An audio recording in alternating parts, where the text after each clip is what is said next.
Assalamualaikum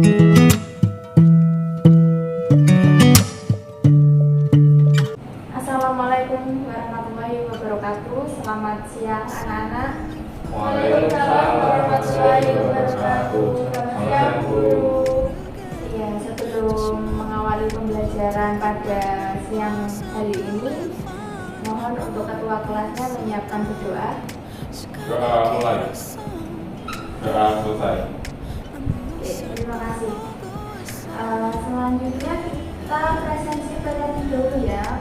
Apakah di kelas ini ada yang belum hadir? Baik, Hadir semua.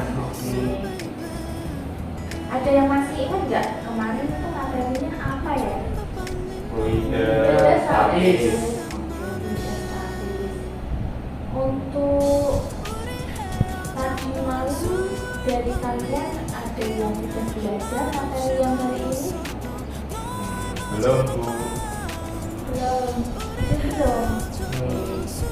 Tapi sudah tahu ya kemarin materi fluida statis itu tentang apa sih? Tentang benda yang diam atau tidak bergerak. Iya. Kalau fluida dinamis pada materi ini, kalau kemarin diam, jadi lawan katanya dari diam apa? Gerak. Ya. Fluida itu sebenarnya tidak hanya zat cair. Fluida itu dibedakan menjadi dua, yaitu fluida statis dan fluida dinamis. Dari fluida itu ada air dan udara ataupun gas.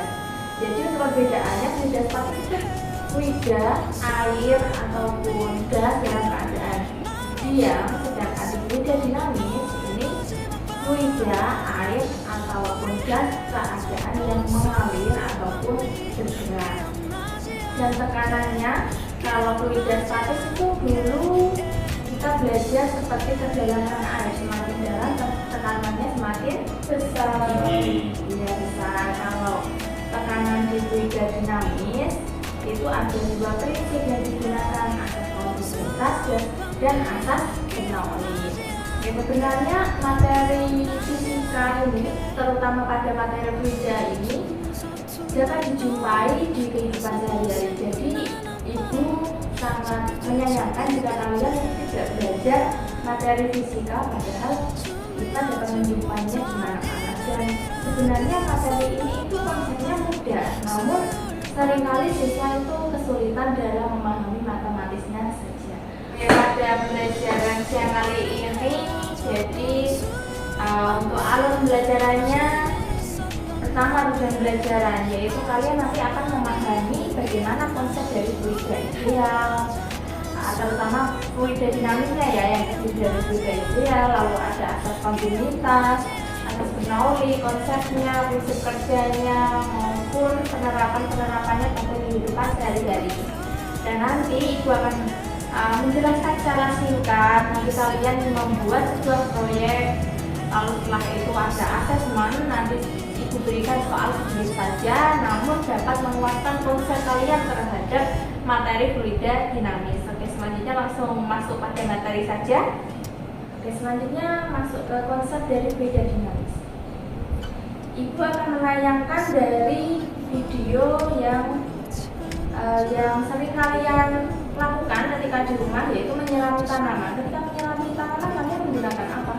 Nah, ya ini ada videonya ya, dapat diamati dan video.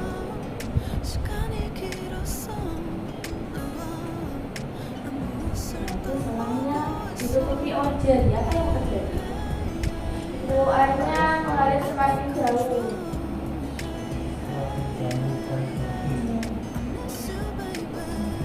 Dari paparan video itu yang ibu kasihkan di layar monitor, ibu mau bertanya nih, apa bentuk aliran air? Apakah akan berubah jika menutup ujung selang dengan jari tangannya? Mungkin Mbak Miska bisa menjawab. Bisa. Menurut saya bentuk airnya akan berubah ketika menutup bagian ujung selang dengan ujung tangan. Oke, selanjutnya pertanyaan yang kedua. Ini mungkin Mas Bayu bisa menjawab ya, mengapa terjadi perubahan bentuk aliran airnya sebelum ditutup dan setelah ditutup dengan jari? Sebelum ditutup dengan tangan, aliran air pada selang cenderung lurus dan terarah. Hal ini karena air mengikuti asas kontinuitas, di mana laju aliran tetap dan konstan pada setiap bagian lintasan selang. Oke, selanjutnya pertanyaan ini mungkin ada yang bisa menjawab dari kalian. Kondisi lintasan aliran airnya itu ketika ditutup bagaimana? Apakah lebih jauh atau lebih pendek atau lebih tinggi atau bagaimana? Saya coba menjawab. Iya, Mas Budi. Ketika selang ditutup dengan tangan, lintasan air terhambat dan mempersempit. Hal ini mengakibatkan peningkatan kecepatan air sesuai dengan asas kontinuitas, sehingga aliran air keluar dengan tekanan yang lebih tinggi dan dalam pola semprotan yang lebih terfokus. Oke, jadi dari gambar tadi jawabannya itu sangat luar biasa sekali ya. Berarti sudah belajar nih sebelumnya nih. Walaupun tadi malam tidak belajar, mungkin di hari-hari sebelumnya sudah belajar. Iya, Bu. Ya. Jadi itu merupakan contoh dari penerapan asas kontinuitas. Tadi kan Ibu jelaskan di fluida dinamis ada dua asas, kontinuitas dan Bernoulli.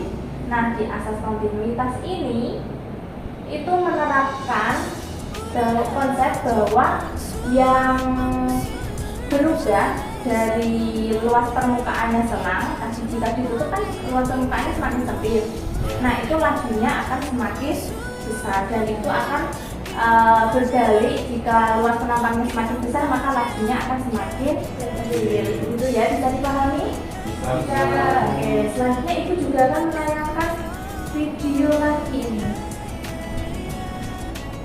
Nah, sebenarnya pada konsep asas kontinuitas di fluida dinamis itu ada fluida ideal. Fluida ideal ini fluida yang tidak dapat dimampatkan.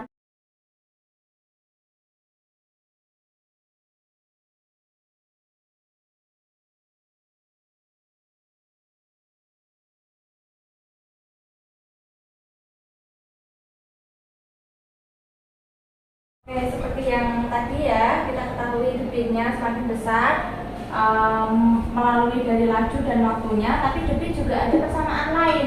Ini berdasarkan dari luas penampangnya dan laju alirannya, seperti tadi pada percobaan selang. Iya. Begitu ya, paham ya? Semakin besar luas penampang dan lajunya, maka debitnya semakin Besar. Salah. Kecil. Iya, gitu.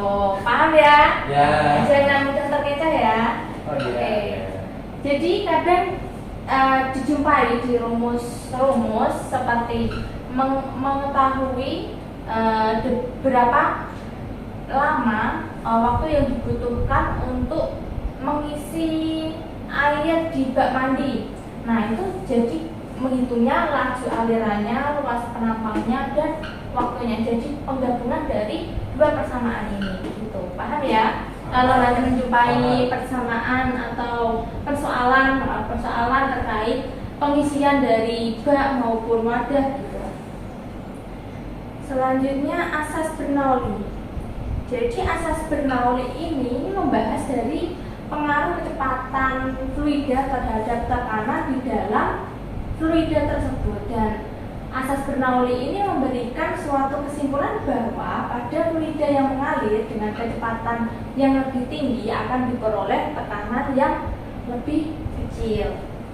Ini seperti pada gambar ya, semakin kecil luas penampangnya, ya atas itu kan semakin kecil, di bawah penampangnya semakin besar, tapi ada H ini ketinggiannya. Jadi nanti semakin ke atas naik, air kan semakin susah ya. Maksudnya ada pengaruh dari H itu, nanti laju alirannya semakin kecil. Lalu untuk penerapan asas Bernoulli, itu memberikan contoh penerapan asas Bernoulli ada 5. Nanti kalian bisa mencari di berbagai referensi atau sumber. Pertama itu teorema Torricelli. Torricelli ini toren air di atas rumah. Kalian tahu toren air di atas rumah? Tahu. Nah, itu biasanya untuk dialirkan ke bawah itu melalui menggunakan apa ya? Selang. Pipa. Pipa, Iya, pipa. Kalau pipanya semakin besar, diameternya, maka laju alirannya bagaimana? Semakin kecil. Iya, untuk semakin kecil luas penampangnya maka lajunya Semakin besar.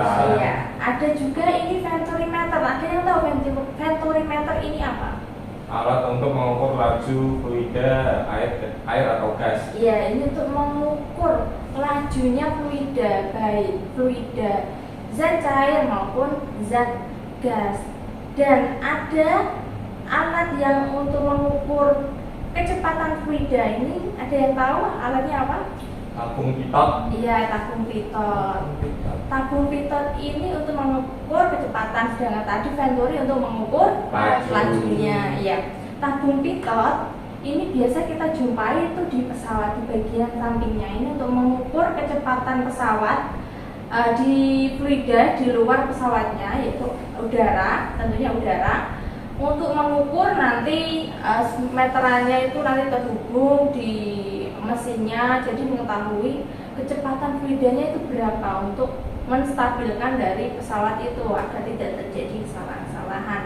Nah, selanjutnya ada penyemprot serangga. Ini ada yang punya di rumahnya? Baygon. Iya, itu seperti semprot baygon yang dicos begitu ya. Ini ada gambarnya.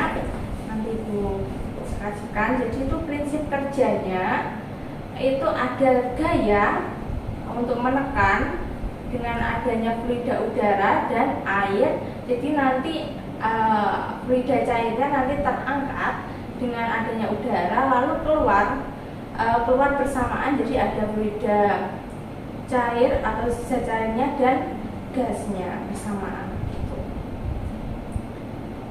Ini ada gambar-gambar dari penyemprot serangga dan penerapan lainnya. Ini Bu ada video, mungkin bisa disimak sebentar. Dari video ini, Ibu mau bertanya pada kalian, ada yang bisa menjawab kenapa pesawat ini terjadi kegagalan atau terjadi kesalahannya, terombang-ambing ketika take off maupun landingnya? Mungkin bisa dijelaskan dari kalian? Saya bisa. Iya. Silahkan, Mbak Rizka. Iya. Itu pada pesawat landing dan terbang itu terkadang mengalami ketidakstabilan yang berkaitan dengan hukum Bernoulli tadi Bu, karena adanya variasi tekanan udara di sekitar sayap pesawat tersebut. Nah, hukum Bernoulli itu menyatakan bahwa kecepatan fluida di udara dalam hal ini di pesawat ini akan meningkat saat melewati area yang lebih sempit, sementara tekanan akan berkurang. Pada sayap pesawat, bentuk profil aerodinamis menyebabkan kecepatan pesawat di atas sayap itu lebih tinggi daripada di bawahnya, sehingga menciptakan ada perbedaan tekanan yang menghasilkan daya angkat.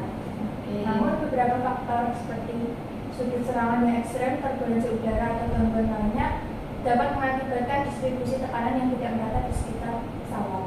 Nah, ini akan menyebabkan hilangnya stabilitas dan kontrol pesawat saat mendarat atau terbang. Karena stabilitas pesawat sangat bergantung pada kemampuan pilot untuk mengelola kondisi sehingga pesawat ini bisa stabil. Iya. Jawabannya luar biasa sekali. Beri tepuk tangan untuk Mbak Rizka. Jadi Ibu akan menjelaskan ulang ya untuk prinsip kerjanya. Jadi daya angkat pesawat ini terjadi atau prinsipnya itu terjadi di sayapnya saja, tidak pada badannya ya. Ini untuk prinsip Bernoulli-nya. Dan yang mempengaruhi pada daya angkat pesawat ini tentunya ada F. F apa ini? Iya. Lalu untuk P-nya tekanan. Jadi tekanan di atas sayapnya dan di bawah sayapnya itu kan terdapat perbedaan. Nah, untuk Ibu jelaskan di awal tadi akan ada tugas proyek untuk kalian. Nah, Ibu akan membagi beberapa kelompok. Untuk tiap kelompoknya 3 siswa ya, 3 peserta didik. Nanti Ibu berikan lembar kerjanya. Nah, sudah mendapatkan LKPD-nya, lembar kerjanya, lalu dikerjakan dari menganalisis persoalan itu. Di sana ada tahap langkah kerjanya, petunjuknya dalam mengerjakan LKPD dikerjakan. Jadi untuk minggu ini Ibu harap semua kelompok sudah siap merancang dan mendesain alatnya untuk minggu berikutnya. Jadi tinggal membuat alat sederhananya berdasarkan konsep dari asas kontinuitas ataupun asas Bernoulli, lalu didemonstrasikan bagaimana hasilnya, lalu dipresentasikan kembali. Nanti juga ada presentasi untuk rancangannya ya. Nanti maju salah satu ataupun salah dua terserah, nanti dijelaskan. Oke, setelah tadi mengerjakan, ini kelompok 1 presentasikan ya hasil dari rancangan alat sederhananya berdasarkan asas kontinuitas maupun asas Bernoulli. Silahkan dari kelompok 1.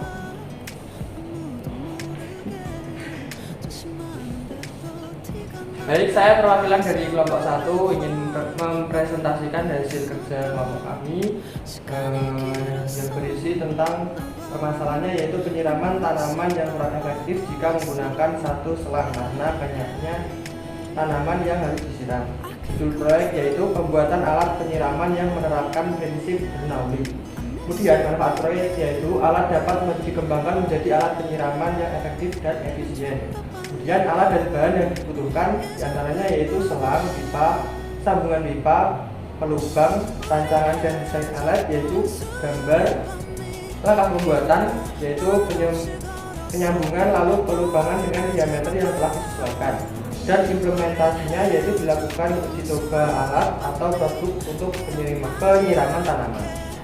Ya, mungkin dari anggota lainnya bisa mendesainkan di papan tulis bagaimana alatnya. Silakan Mas Panju.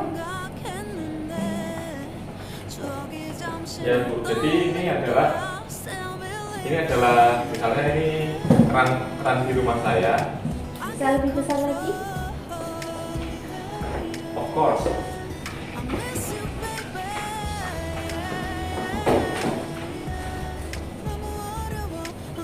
Ya, ini adalah keran di rumah saya.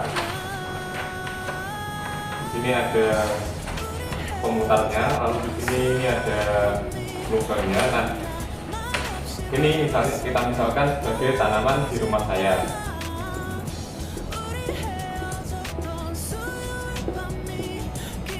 Nah, alat yang akan kami rancang yaitu kita itu akan memasang selang pada bagian ini. Nah, selangnya ada di sini, lubang antara keran ini. Kemudian selang ini akan disambungkan ke pipa. Nah, pipa ini akan tersusun secara mengelilingi tanaman yang akan saya sirami. Misalnya kita buat persegi saja ini. Nah, nanti selang ini kan nanti terhubung di pipa seperti ini ya. Ini terhubung di pipa. Terus nanti pada setiap sudut disambungkan oleh penyambung pipa. Disambungkan pada setiap sudut. Jadi ada lubang-lubang gitu ya, Mas? Iya, untuk lubangnya itu untuk menyambungkan dulu. Nah, untuk menyiram tanaman itu kan harus ada lubang yang lebih kecil seperti itu. Nah, nanti pipa ini dilubangi kecil secara merata. Misalnya kita buat 6 atau 7 lubang pada setiap pipa ini ya, setiap sisi pipa, supaya tanaman-tanaman ini dapat tersiram secara merata. Oke, kalau boleh tahu ini menggunakan prinsip apa, Mas? Asas apa? Kalau ini menggunakan prinsip asas kontinuitas. Oke, ya berarti ini lebannya dibuat kecil-kecil agar lajunya ini air yang keluar semakin cepat gitu ya. Iya. Seperti pada selang tadi ya. Iya. Ini terinspirasi dari situ ya, Mas ya. Iya, Bu. Oke. Keren sekali. Bisa beri tepuk tangan untuk kelompok 1. Di presentasinya sangat bagus sekali dari kelompok 1 dan kelompok lainnya. Lalu sebelum mengakhiri pembelajaran, Ibu memberikan sedikit asesmen buat pengerjaan kalian, memperkuat konsep dari materi fluida dinamis. Ini Ibu berikan, soalnya nanti dikerjakan, Ibu beri waktu 15 menit cukup ya. Oh. Oke.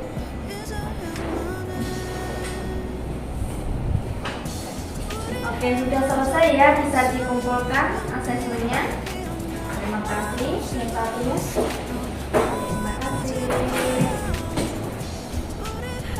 pada akhir pelajaran ini Ibu akan menyimpulkan dari awal tadi materi dijelaskan hingga akhir dari asas kontinuitas Bernoulli dan Fluida ideal tadi pada di awal pelajaran. Ada yang mau menyimpulkan terlebih dahulu sebelum itu? Dari urut Mbak Miska? Ya, saya mau menyebutkan dari awal sampai akhir. Tidak, yang diketahui saja nanti gantian temannya yang lain. Itu tadi sudah belajar tentang fluida dinamis. Itu fluida dinamis adalah dan alir atau fluida yang adanya bergerak. Terus ada yang fluida liar. Itu fluida yang punya sifat sticky, tak terbenamkan, terus tak kental dan samnya. Selanjutnya Mas Wahyu. Ya, kalau saya itu tadi belajar tentang tekanan udara. Semakin banyak udara yang ada di atas kita, maka semakin berat pula udara yang kita rasakan.